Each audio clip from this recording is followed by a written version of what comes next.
There are plenty, there are lots. One of the most important things I think are around user access control. If we bear in mind that users still are largely responsible for the greatest number of breaches that occur in enterprise infrastructures, then I think it's really important that we have an idea of what data users can access, where they can access it, and take responsibility for user access control and the governance and the audit of that user access control, regardless of whether it's servers or infrastructure that sits in our data center, or whether it's a cloud environment or a SaaS environment.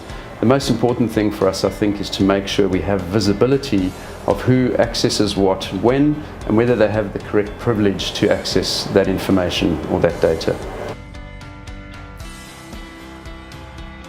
I think it's important for us, we get a lot of flexibility and we get a lot of economic consumptive value from using different types of IT infrastructure or a hybrid of IT infrastructure.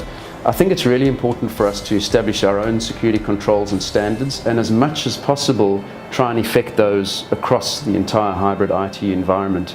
Now, it's true that certain providers have their own SLAs or standards, but there is nothing wrong with ensuring that whoever provides your infrastructure, whether it's a SaaS provider or a cloud provider, has some kind of certification. If anything, just to get some comfort from the fact that they are managing against specific controls. And that they are monitoring themselves.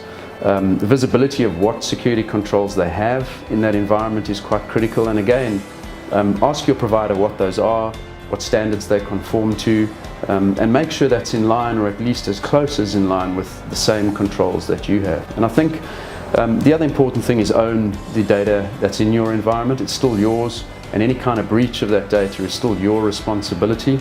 And so in managing risk, have a way of dealing with breach if it occurs, and have some kind of incident management plan that allows you to recover or to respond to something that may happen across your hybrid IT, no matter where that data is.